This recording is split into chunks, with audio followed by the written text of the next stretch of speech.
Shalom, puji Tuhan.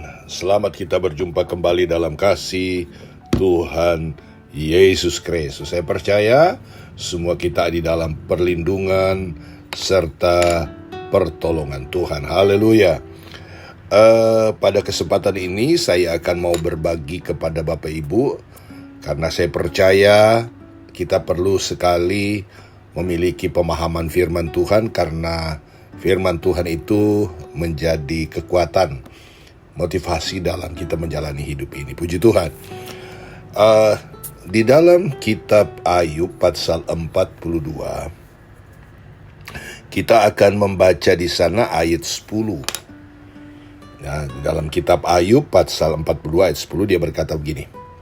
Lalu Tuhan memulihkan keadaan Ayub setelah ia meminta doa untuk sahabat-sahabatnya, dan Tuhan memberikan kepada Ayub 2 kali lipat dari segala kepunyaannya dahulu. Nah, tema kita adalah di tengah derita. Kalau kita bicara derita, maka sama halnya dengan menanggung atau merasakan sesuatu yang tidak menyenangkan. Itu arti dari derita. Ya, saudara-saudara dalam kasih Tuhan Yesus. Nah, atau juga bisa saja menanggung beban, menahan tanggungan yang sedang dihadapi. Nah, puji Tuhan.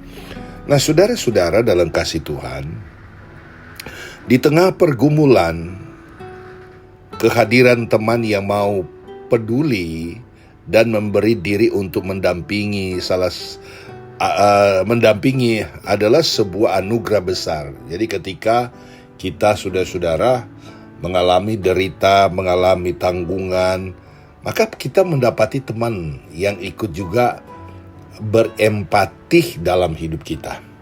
Ya, dia mau memberikan kita support, dia menemani kita. Nah, saudara-saudara, sebab di dalam situasi sulit sering kita merasakan kesepian. Ya, mungkin banyak teman, tapi perasaan kita itu sepi. Karena apa? Karena ada beban, ada tanggungan. Nah, saudara-saudara, di dalam kasih Tuhan Yesus, jadi saudara-saudara merasa kesepian, ya, tersingkir, tak berarti dan kehilangan harapan. Kita membutuhkan orang lain untuk memberi dukungan, semangat, atau memberikan support, penolong yang mendorong kita untuk bangkit dan bersemangat di dalam menghadapi keterpurukan itu. Nah, saudara-saudara dalam kasih Tuhan, Ayub kedatangan 3 sahabatnya ketika ia menghadapi pergumulan berat. Tetapi apa yang terjadi kemudian? Ayub yang sedang dalam penderitaan justru menjadi pendoa. Luar biasa kan? Justru di tengah-tengah persoalan yang dia hadapi, dia kedatangan orang yang sedang justru saudara-saudara sahabatnya itu meminta tolong atau mendoakan teman-teman Ayub ini. Nah, jadi saudara-saudara dalam kasih Tuhan, ya, Ayublah yang harus menjadi penolong untuk ketiga sahabatnya. Unik, mengingat sebelumnya ketiga sahabat Ayub datang dan dengan berbagai nasihat. Mereka menempatkan diri sebagai subjek dan memandang Ayub layaknya objek penderita. Siapa sangka jika mereka justru mendapat murka Allah. Ya. Beruntung sikap mereka tak melunturkan belas kasihan Ayub. Ayub masih dapat mendoakan mereka di tengah-tengah deritanya yang luar biasa itu. Kabar baiknya, Allah pun memulihkan keadaan Ayub setelah ia menaikkan doa untuk sahabat-sahabat. Kalau toh mereka punya, saya percaya kalau bersahabat itu pasti ada clash-nya. Ya, ada salah paham. Ayub justru mendoakan mereka.